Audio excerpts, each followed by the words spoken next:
last week I went to Portugal on vacation, and on my way to Lisbon, first I took a BlaBlaCar. Then once I was in the capital of Portugal, I got a Uber to get to my Airbnb apartment. So finally, when I was at the apartment, I started thinking about how our society is changing. So as you have realized all those names that I already mentioned, there are some companies, we call it sharing economies, Uber, BlaBlaCar, Couchsurfing, Airbnb. Those companies are changing our lifestyle. And today in this talk, I would like to speak about pros and cons of using these new companies. For example, some advantages of using these, as I said, sharing businesses or sharing economies is, I think, one of the main reasons of using these companies is flexibility. For example, while I'm speaking right now, some of you or all of you, you can get your phone, just with one click, you can book car, apartment, everywhere. You can do it now, you can do it 3 in the morning, you can do it here, at the beach, or in the restaurant. So flexibility is very important. Another feature is predictable. They are predictable. So, for example, we take as a sample Uber.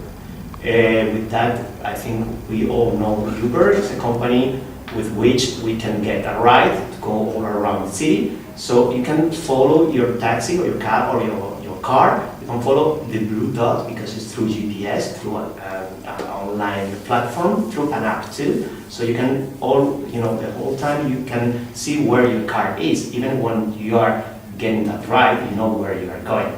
Another characteristic is that these new companies are personal because there are many different services. One of them is the chat, because you can talk to the host, you can talk to the driver. So it's like there is a close connection between the producer and the consumers.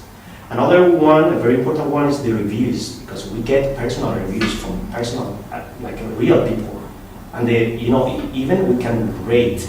We have a rating, so it's a kind of competition to have a better rate. It's like this, we can have a better service.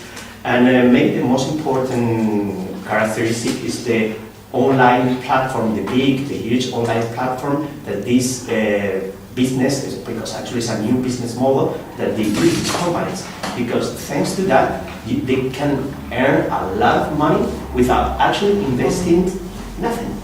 Because if, for example, you have a hotel or you are driving your taxi, if you want to earn more money, you have to buy more cars, or you have to build a new floor, or to buy a new building. But here it's very easy. If you have more book more listings, like more users, then you earn more money. But also, as I said, there are some disadvantages or some downsides. For example, there's an unfair competition between these new companies and the traditional companies, like taxis, apartment, hotels, because these companies, this old one, they have to follow strict regulations, and they have to pay a lot of local and state taxes. And this new one, they're so new, they are all on the internet that we don't know how to manage these new companies. So that's why they're avoiding some taxes. Another downside is the lack of safety and the lack of quality, for example, that they're destroying the downtown city areas. In conclusion, I would like to say that government should regulate a bit more these new companies, because they should pay taxes, because it's our money. And also that the old services, the old companies, like I said, taxi, apartment, hotels, they should innovate. They should develop new technologies in their companies, in their services, to provide with more options. Very informative. Excellent. Very informative. Okay, yes. Remember. I'm going to go back here. Remember to signal the end. Say, and that's all. You know what I mean? Okay. Okay. Thank you very much.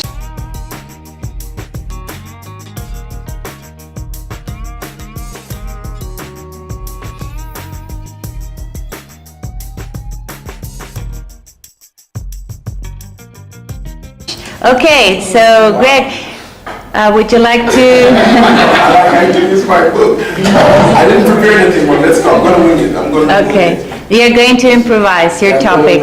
Okay, one thing, Rubén, your introduction was amazing. I loved it. You delayed a bit too much. I was fearing you were not going to mention that you were telling us about your personal experience because you were going to develop a certain topic. But finally, you did mention that, and I said, "Whew, thank God," you know?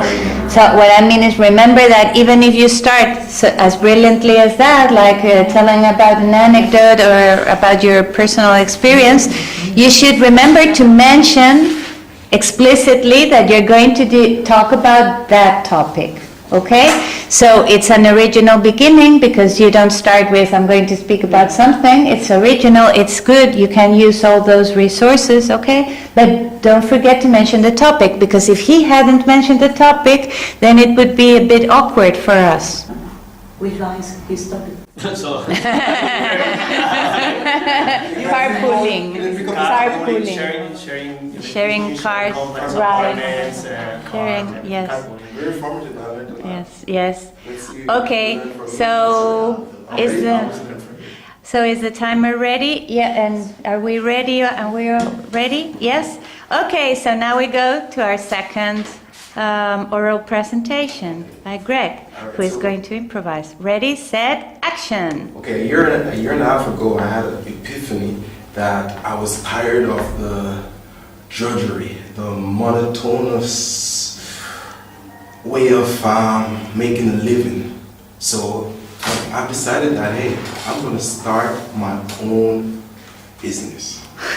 So in order to become an entrepreneur, I know there are a lot of different traits that are embedded in this new adventure, because this leap of faith is not just about, oh, I just need to make extra money and make it my own way. You got to do your homework. A better way of saying it, you got to do your research. So I've come up with 5 traits an entrepreneur needs to be successful. If you want to say it a better way, to have a stratospheric success. So to have that immense success in order to be successful. So the first one is self-awareness. Self-awareness entails a lot of different things, but first you gotta know thyself. And what I'm trying to say is that you gotta know what you're gonna sell. You gotta know what you need. You gotta know your market. You gotta know and understand your clients. So once you understand yourself, it's so easy to just do all this, just like that flip of a dime. Second one is, I'll say, passion. Passion is everything. Without passion, you cannot continue, because being an entrepreneur, it means that you're alone. You don't have you don't have any backative in terms of like a workplace.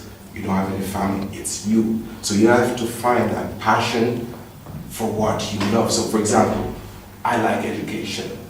I think I want to be a teacher, but education involves not just becoming a teacher, but like, for example, you can learn different languages, you can teach children, you can pursue, there's so many space or room for growth when it comes to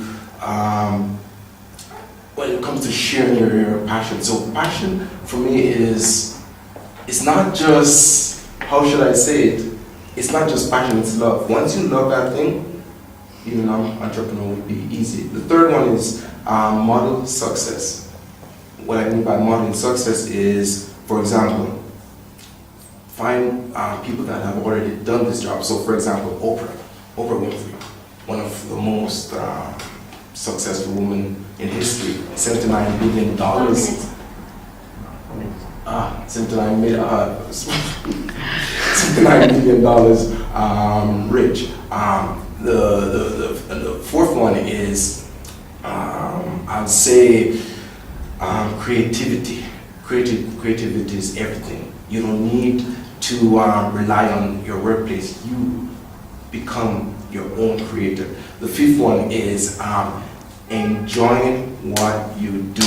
Because if you don't enjoy what you do, it means that it will never be done. So, yeah, I think that's wrap up my my presentation on becoming an entrepreneur. Thank you very much. Wow. No, Okay, clap, clap, clap, a round of applause. No, that was brilliant.